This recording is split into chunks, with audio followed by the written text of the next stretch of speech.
Good afternoon, ladies, gentlemen, and various miscreants. My name's Fringlish, and today we're popping back to GOTWIC.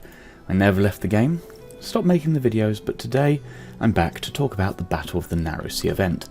Like most new events from GOTWIC, it started off with no information, and we're still figuring out how to play. However, based on the rankings, I think I've figured out how to make it work, at least for the smaller to medium players, which this guide is aimed for.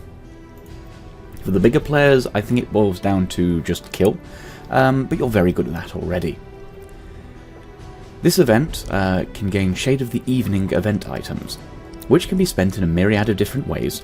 Each one's actually quite attractive, from the ancient scriptures used for research, very useful there, to the battle equipment general, very useful for finishing off equipment that you're missing, or even the 24-hour truces, which you can see I bought a lot of, because that basically saves me 10,000 diamonds, which I can use for a lot of other things. And also the precise transfers that I ended up using a lot during this last Kingdom vs Kingdom event. It also has the opportunity to get the Heartseeker weapons chest. For 9,000, it's not too difficult to get. You can get 3 of them, and it is Soren's legendary weapon. So definitely something to try and grab while it is here. So each stage, it's like the battle for the Dothraki Sea. Each sea stage is going to have some bosses and some equipment that you need to fight, and then you get hammers to modify. If you're a smaller to medium player, I would recommend focusing on the efficient salvage and then the supplies limit. The supplies is what is going to limit you. I'm currently on my 5th try, so I'm going to jump in and we're going to have a quick look round. It's important to note, in this mode, none of these troops are yours. You don't need to worry about it.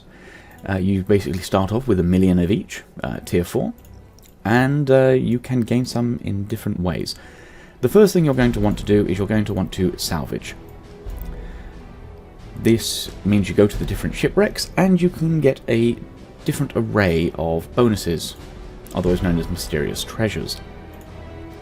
You can gain treasure map fragments, you can upgrade your commanders in this event, or you can gain different stats, either bonuses for yourself or malices for the enemy.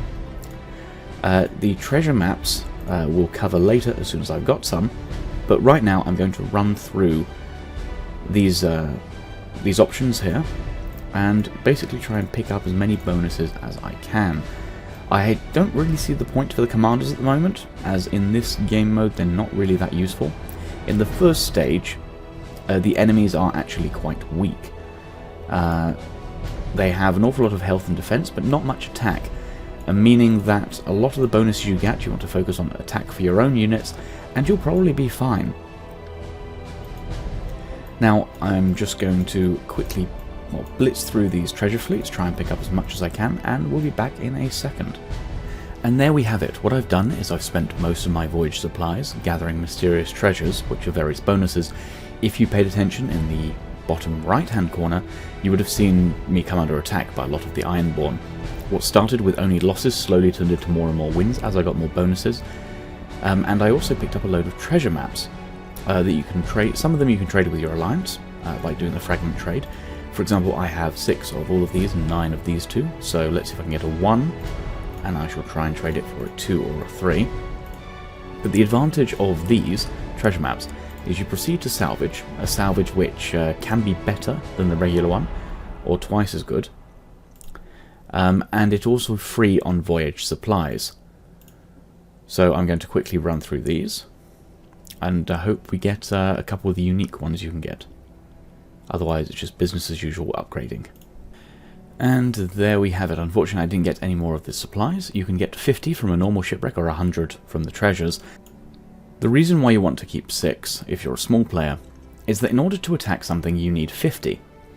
However, you don't. What you need is 1 supply in order to attack, but it will take away 50. If you leave 6 or less than 50, you can still do 1 attack. So we're just going to go with my basic spears, as that's normally what I focus on. But we can send the attack, gain the points that way. If you're using your last attack as a small player, it's best to do it on the objectives. However, we've already finished the objectives for this round, so we need to wait for the next turn.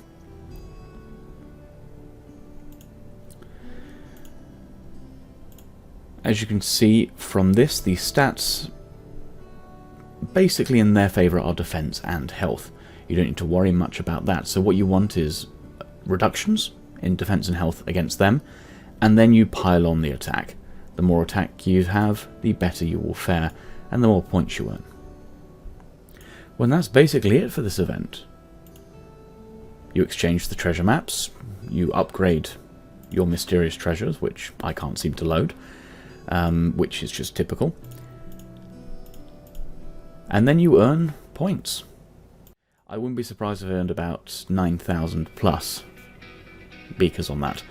I hope this short explanation helps, and I hope you can get all the bonuses yourself. Relatively straightforward, just pile on attack, reduce the enemy's stats, and then attack on occasion. Until the next time, toodles. If you did enjoy this video and it did help you, please make sure to like and comment down below. It really helps out the channel. Thank you very much. Have a lovely day.